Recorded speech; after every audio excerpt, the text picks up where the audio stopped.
Hi guys, welcome to the first video of the management course. Today we're going to talk about writing drum parts. Writing drum parts can be very easy but also very difficult sometimes, depending on the situation that we're in. Sometimes we have multiple solutions that we could use and we don't know how to choose the best part, the best drum part that we want to put in a specific part of a song. First of all, we should always keep in mind that we have to work in service of the music and not of ourselves, and so in service of the musicians and of the final result of what we're writing. Once we know exactly where we are in the song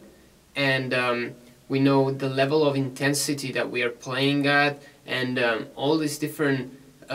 details about the songs, and we can recognize in what part of the song are we, if the intensity of the song is increasing or if we have to get rid of some drum parts. So first of all, we have to analyze the music and the piece of music that we're in. But starting to write a song from scratch sometimes can be even more difficult. Let's try to make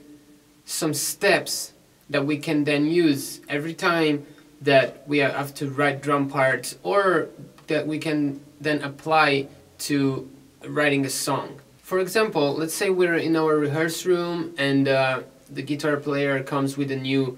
guitar riff, and the rest of the band hears the riff, and you have to write a drum part so that you create the rhythmic section of the song. We can work thinking of the drums horizontally,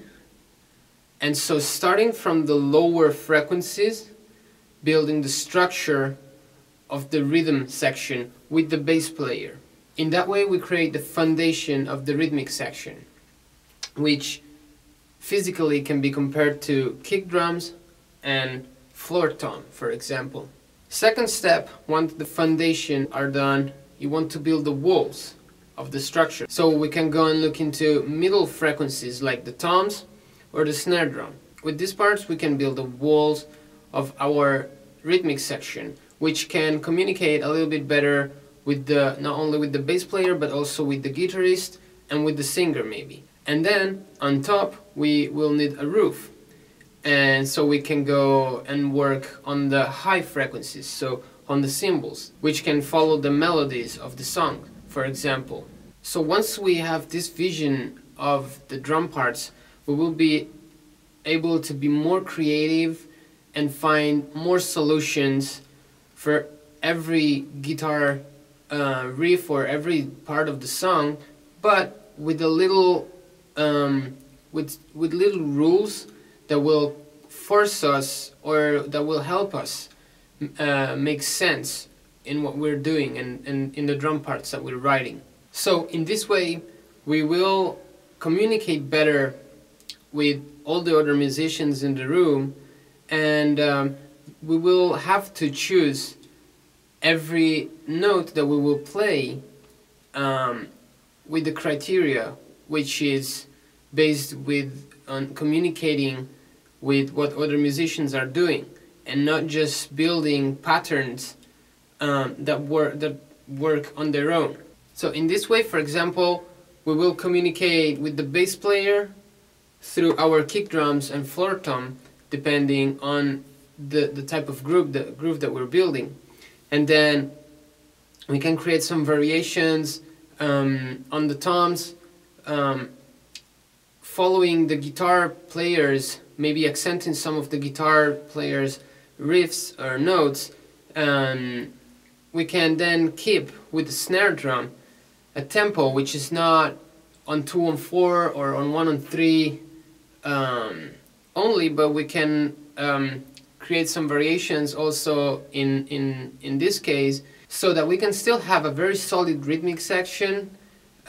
communicating with all the other musicians in the room, so making sense of what we're playing, but not so predictable, without having the snare only on 3 or on 1/3 or on 2/4 as it usually happens. Then on top of this we can still communicate with a melody or with the singer or with the solo, guitar solo or piano solo or whatever is happening in the song through our symbols. So in this way we really have many options, many different options of in the same part of the song of being able of creating variations and having a lot of things going on without ever getting out of the song or out of the context that we're playing in, because we can literally separate every part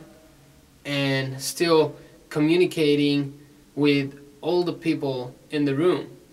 and still talking the same language. And it will be also easier for people that are listening to the song, that they might not understand exactly all the work that's behind this, but everything is gonna sound solid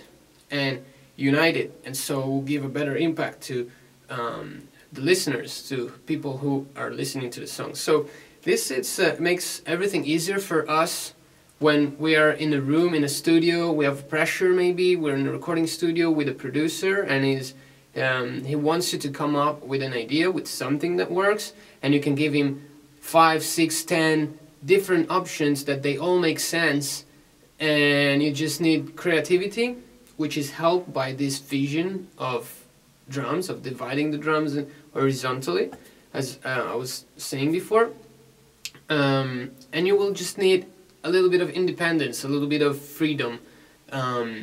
of just executing the ideas that you come up with. So making sure that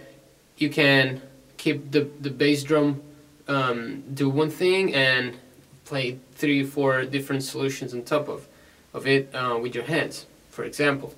I'll give you now a demonstration of a couple of different grooves so that we can practically see all the things that I just talked about.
Okay, so I hope this lesson will help you in creating your drum parts, and I'll see you with the next lesson.